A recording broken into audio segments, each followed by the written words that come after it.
जी नमस्ते, मैं हूँ राकेश और स्वागत है आप सभी का हमारे यूट्यूब चैनल एजुकेशन फायर पे। सीटेट जुलाई 2025 को ध्यान में रखते हुए हमने ये सेशन प्रारंभ किया है। देखिए, जो सीटेट में होता है वो एसएसटी अहम भूमिका है, ठीक है। एसएसटी का जो है 60 नंबर का रहता है। अगर आपने इसमें अच्छे स्कोर कर लिया तो आपका सीटेट जो है आराम से क्लियर हो जाएगा। एसएसटी में क्या क्या पूछा जाता है? छठी, सातवीं और आठवीं क्लास की 3 किताबें पूछी जाती है। इतिहास, भूगोल और राजनीति विज्ञान। इन 3 किताबों में से ही सारा आपका सीटेट का खेल है। हम चैप्टर बाय चैप्टर डिस्कस कर रहे हैं और अभी तक हम लोगों ने क्लास 6 का जो एनसीईआरटी हिस्ट्री है वो हमने कंप्लीट कर लिया है। केवल हिस्ट्री का हमारे अतीत पार्ट 1, ठीक है। इसमें 10 चैप्टर थे, 10 चैप्टर हमने एक एक दिन में एक चैप्टर करके उस चैप्टर से जितने भी इंपॉर्टेंट क्वेश्चन बनेंगे हमने डिस्कस किया है। फिलहाल में हमने क्लास 7 का हिस्ट्री शुरू किया है और उसमें से भी हमने क्लास 6-7 का चैप्टर नंबर 8 हमने कंप्लीट कर लिया है। तो आज के इस सेशन में, जैसे कि आपने थंबनेल में देख करके समझ गए होंगे आप, कि हम चैप्टर नंबर 2 के ऊपर डिस्कस करने वाले हैं।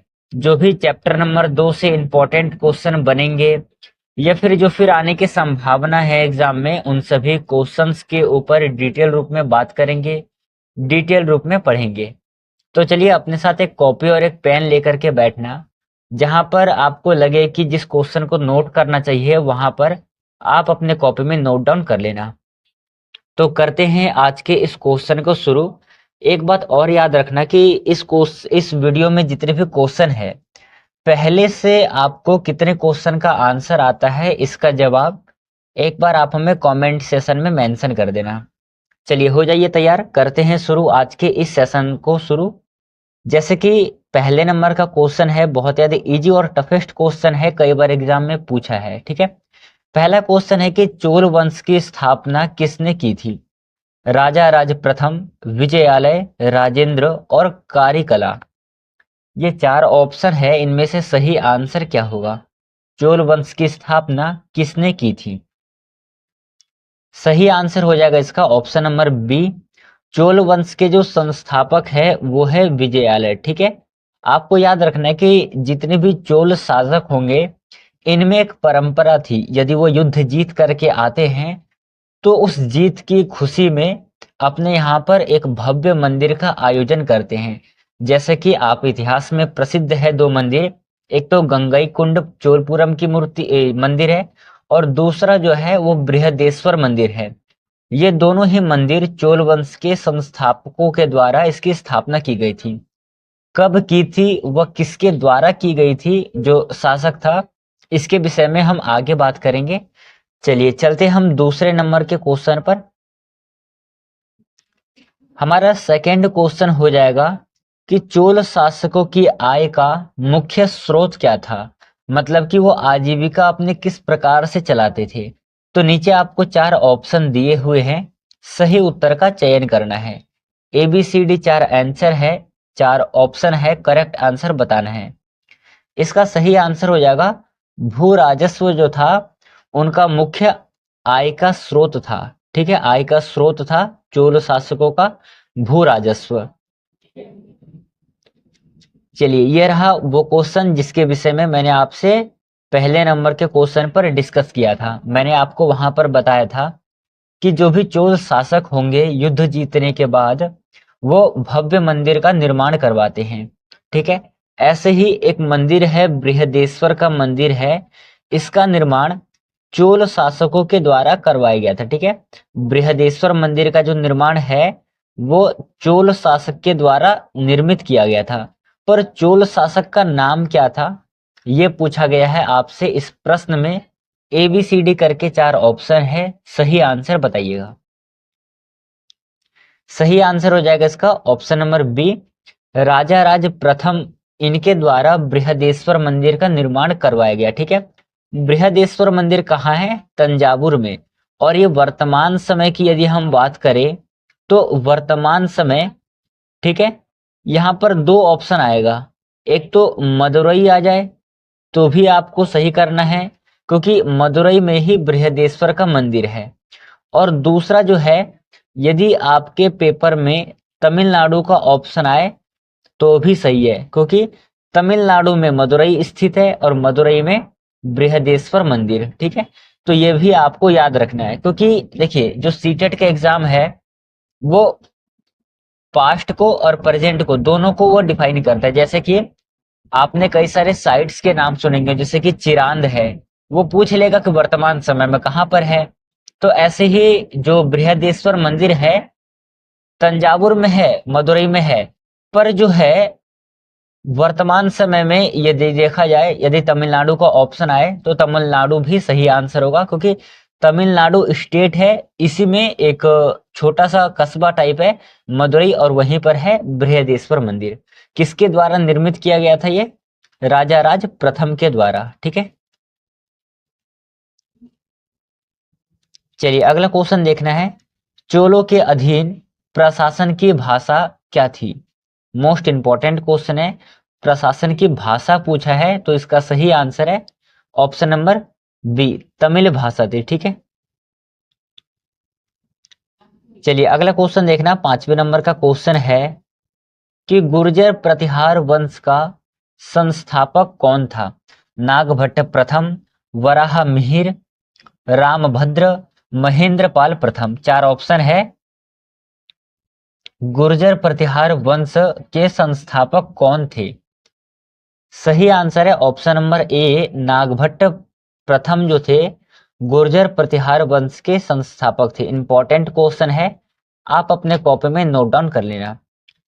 एक बात आपको याद रखना है, इसे आप अपने कॉपी में नोट कर लेंगे, और आज के इस सेशन में जितने भी क्वेश्चन होने वाले हैं, इन सभी क्वेश्चन में से आप कितने क्वेश्चन को सही करते हो, इसका जवाब आप हमें कमेंट बॉक्स में अंतिम में लिख करके रिप्लाई करेंगे। ठीक है, और यदि आपको ये सेशन अच्छा लग रहा है तो आप हमारे चैनल को सब्सक्राइब कर लिए, लाइक कर दीजिए और बेल आइकन को प्रेस कर दीजिए। जो भी आगे आने वाली सूचनाएं हैं, जो भी आगे आना इंफॉर्मेशन है, उसका नोटिफिकेशन सबसे पहले आपको मिले, इसलिए आप हमारे चैनल को सब्सक्राइब करके रखिए। चलिए करेंगे अगले क्वेश्चन को सॉल्व। हमारा नेक्स्ट क्वेश्चन है कि प्रारंभिक मध्यकाल में कन्नौज पर किस राजवंश का शासन था?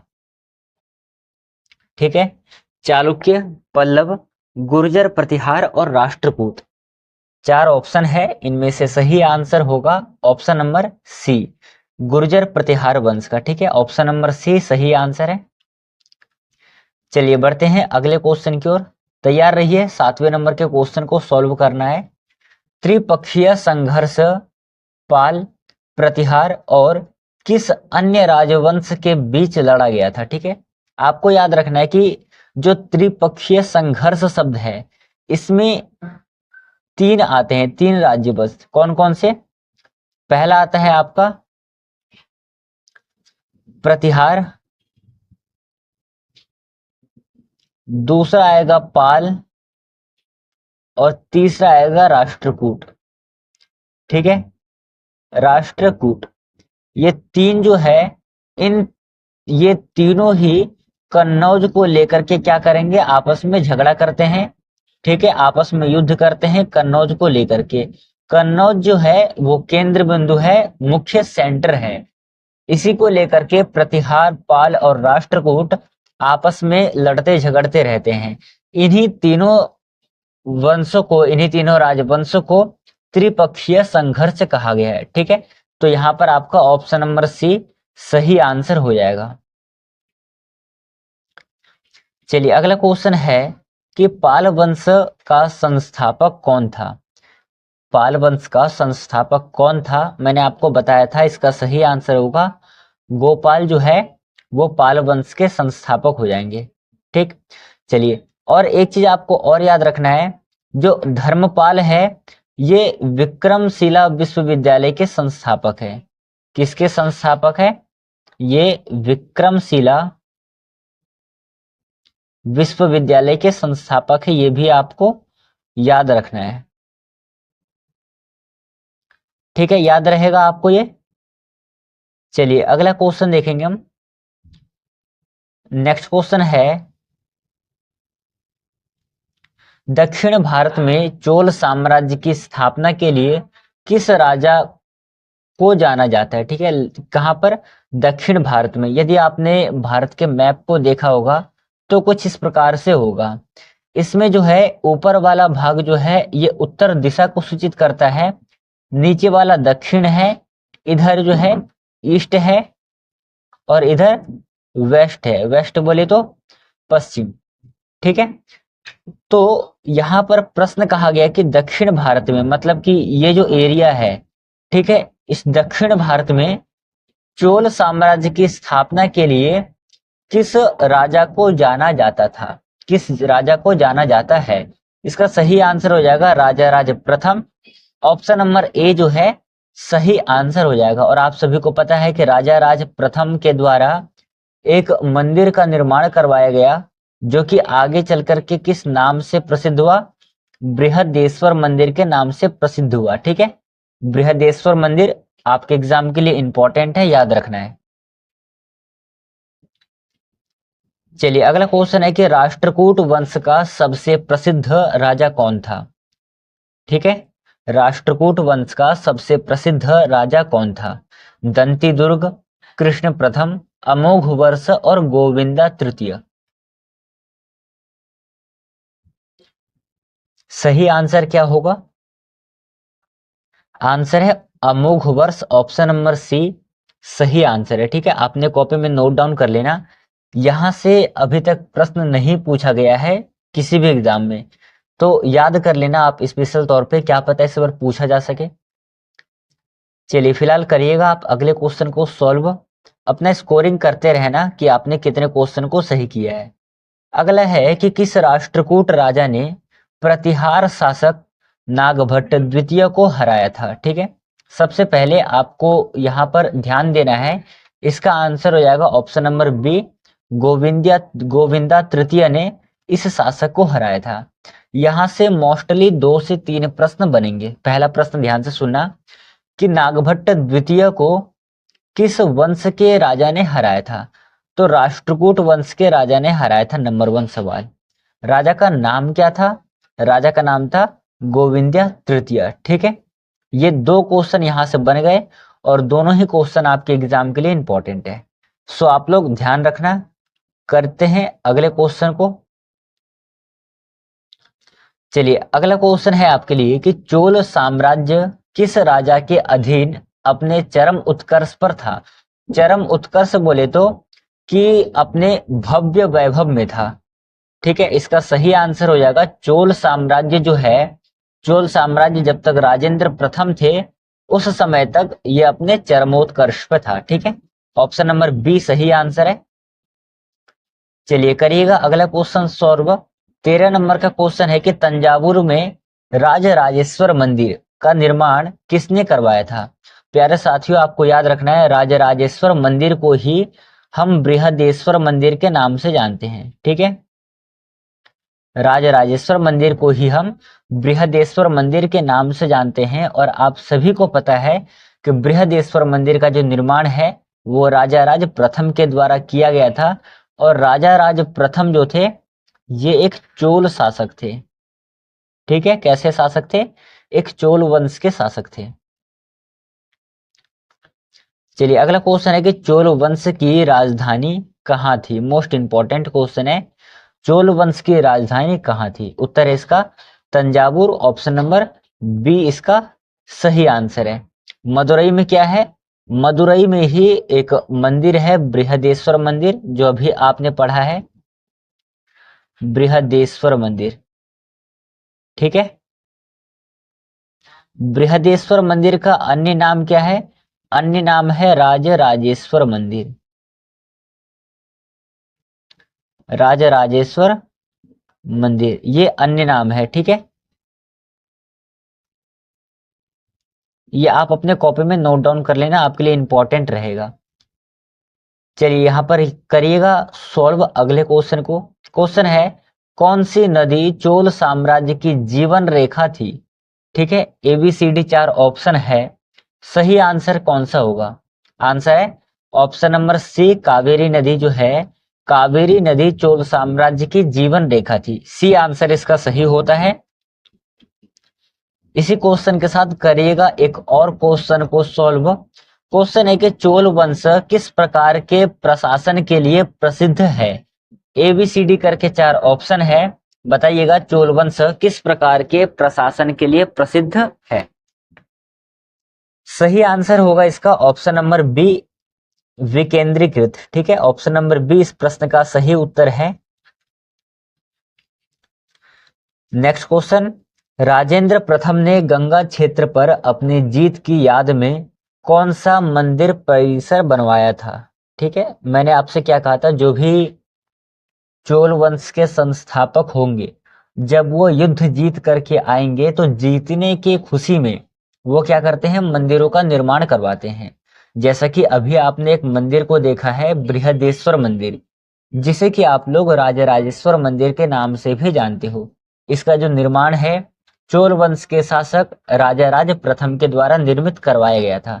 ऐसे ही जो राजेंद्र प्रथम है, राजेंद्र प्रथम के द्वारा भी एक मंदिर का निर्माण करवाया गया था, जो कि आगे चल करके गंगईकुंड चोलपुरम मंदिर के नाम से विख्यात हुआ। हालांकि ये जो राजेंद्र प्रथम है ये राजा राज प्रथम के पुत्र हैं। ठीक है,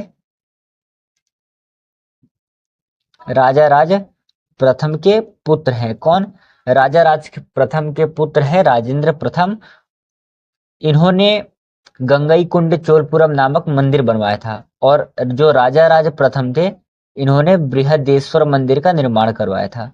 तो ये दोनों ही मंदिर आपको याद रखना है, आपके एग्जाम के लिए इंपॉर्टेंट रहेगा। अगला क्वेश्चन है कि त्रिपक्षीय संघर्ष मुख्यतः किस क्षेत्र पर नियंत्रण के लिए था? सबसे पहले हम समझेंगे कि ये त्रिपक्षीय संघर्ष है क्या चीज। तो त्रिपक्षीय संघर्ष से हमें सीधा सा एक संदर्भ याद आता है कि त्रिपक्षीय संघर्ष में 3 लोग शामिल थे, 3 साम्राज्य शामिल था। त्रि मतलब होता है 3। अब वो 3 कौन कौन से थे वो आपको याद रखना है। 3 कौन कौन से थे? तो प्रतिहार, ठीक है, प्रतिहार, फिर दूसरा था पाल, और तीसरा था राष्ट्रकूट। ठीक है, तीसरा क्या नाम है? राष्ट्रकूट। ये तीनों ही आपस में एक दूसरे के साथ लड़ते झगड़ते थे, किसके लिए? कन्नौज के लिए। तो जो ये त्रिपक्षीय संघर्ष है ये मुख्य रूप से कन्नौज क्षेत्र पर नियंत्रण मतलब कि अपना आधिपत्य जमाने के लिए था ये। ठीक है, और त्रिपक्षीय संघर्ष में 3 राजवंश शामिल है, प्रतिहार, पाल और राष्ट्रकूट। चलिए यहां तक आप सभी को याद रखना है, अपना स्कोरिंग करते रहना कि कितने क्वेश्चन सही हुए आपके। चलिए अगला क्वेश्चन है, निम्नलिखित में से कौन पाल वंश में बौद्ध धर्म का महान संरक्षक था? सही उत्तर होगा इसका ऑप्शन नंबर डी, धर्मपाल, जो कि विक्रमशिला विश्वविद्यालय के संस्थापक हैं। ठीक है, विक्रमशिला विश्वविद्यालय के संस्थापक हैं। यहां लिख देता हूं विक्रमशिला। विक्रमशिला विश्वविद्यालय के संस्थापक है धर्मपाल, और इन्होंने पाल वंश में बौद्ध धर्म का ये महान संरक्षक माना जाता है। हालांकि बौद्ध धर्म के जो संस्थापक है वो गौतम बुद्ध है। गौतम बुद्ध, गौतम बुद्ध को जो है ज्ञान की प्राप्ति कहाँ हुई? ज्ञान प्राप्ति तो आप सभी को याद रखना है कि एक जगह है बोध गया। बोध गया में इनको ज्ञान की प्राप्ति हुई। हालांकि जो बोध गया है वर्तमान समय में कहां पर है? तो ये है बिहार में। और बिहार में कितने जिले हैं? बिहार में 38 जिले हैं। और आप सभी को याद रखना है कि सन 2000 तक, ठीक है, सन 2000 तक बिहार में 37 जिले थे। ठीक है, 2001 में एक और जिला को ऐड किया गया, तब ये हो गया 38। तो 38वां जिला कौन सा था? तो आप सभी को याद रखना है कि 38वां जो जिला था वो था अरावल जिला। तो यहां से प्रश्न पूछ लेगा, वो भी आपको याद रखना है। चलिए 20वां क्वेश्चन है कि नालंदा का प्रसिद्ध विश्वविद्यालय किस राजवंश के शासनकाल में फला और फूला? ठीक है, नालंदा विश्वविद्यालय। अभी मैं आपको बताते हुए आ रहा हूं कि जो नालंदा विश्वविद्यालय है, ये सबसे ज्यादा जो फले फूलेगा वो पाल वंश के शासनकाल में फलेगा। ठीक है, ये पाला हो गया, इसे आप पाल कर लेना। ऑप्शन नंबर यहाँ पर बी जो है करेक्ट आंसर है, 1 नंबर। चलिए अगला क्वेश्चन है कि किस चोल राजा ने मालदीव और श्रीलंका पर अभियान भेजा था? ABCD 4 ऑप्शन है, करेक्ट आंसर का चयन करना है। सही उत्तर है इसका ऑप्शन नंबर बी, राजेंद्र प्रथम, जो कि राजा राज प्रथम के पुत्र थे। ये हो गए आपके पिता, और ये कौन है? ये है पुत्र। इनके द्वारा एक मंदिर का निर्माण करवाया गया, गंगई कुंड चोलपुरम। ठीक है, और एक चोल शासक थे ये। राजा राज प्रथम, इनके द्वारा एक मंदिर का निर्माण करवाया गया, मंदिर का नाम था बृहदेश्वर मंदिर। ठीक है, इसका अन्य नाम था राजराजेश्वर मंदिर। दोनों ही नाम आपको याद रखना है, पेपर में कहीं भी किसी भी प्रकार से पूछ सकता है। चलिए अगले क्वेश्चन के लिए तैयार रहिए। अगला क्वेश्चन सॉल्व करना है आप सभी को कि कौन सा शिलालेख चोलों के ग्राम प्रशासन के बारे में विस्तृत जानकारी प्रदान करता है? उत्तर है इसका ऑप्शन नंबर डी सही आंसर है कि उत्तर मेरूर शिलालेख जो है, यहां से हमें, ठीक है, चोलों के ग्राम प्रशासन के विषय में हमें जानकारी मिलती है। यहां पर option number D right answer है। हो सके तो आप अपने कॉपी में नोट डाउन कर लेना इस पॉइंट को। चलिए अगला क्वेश्चन देखना है। अगला क्वेश्चन है कि चोल काल में निर्मित मंदिर मुख्यतः किस देवी देवता को समर्पित थे? तो चोल काल में जो मंदिर बनवाए जाते थे, ये मुख्य रूप से शिव को समर्पित थे। ठीक है, यहाँ पर ऑप्शन नंबर 23 का जो है बी सही आंसर हो जाएगा। शिव को समर्पित था ये मंदिर। Option number B is the right answer. चलिए अगला क्वेश्चन है कि कौन सा राष्ट्रकूट शासक कला और साहित्य का महान संरक्षक था, मतलब कि सम्मान देता था? आंसर है इसका option number C, Amoghavarsha. Option number C right answer है। दोबारा ये नाम आया है, अब तक 2 बार नाम आ गया, इसलिए आपको ये याद करके रखना है। ठीक है, चलिए अगला क्वेश्चन करिएगा कि कोणार्क का सूर्य मंदिर किस राजवंश द्वारा बनवाया गया था? किस राजवंश के द्वारा बनवाया गया था, इसको जानने से पहले हम ये जानेंगे कि कोणार्क का सूर्य मंदिर कहाँ पर है। तो आप सभी को याद रखना है, ये स्थित है उड़ीसा में। ठीक है, कहाँ पर स्थित है? उड़ीसा में स्थित है। और ये जो है नरसिंह देव के द्वारा बनवाया गया था। यहाँ पर ऑप्शन नंबर डी सही आंसर होता है। चलिए अगला क्वेश्चन है कि राष्ट्रकूटों की राजधानी थी। ठीक है, ABCD 4 ऑप्शन है, सही आंसर कौन सा होगा?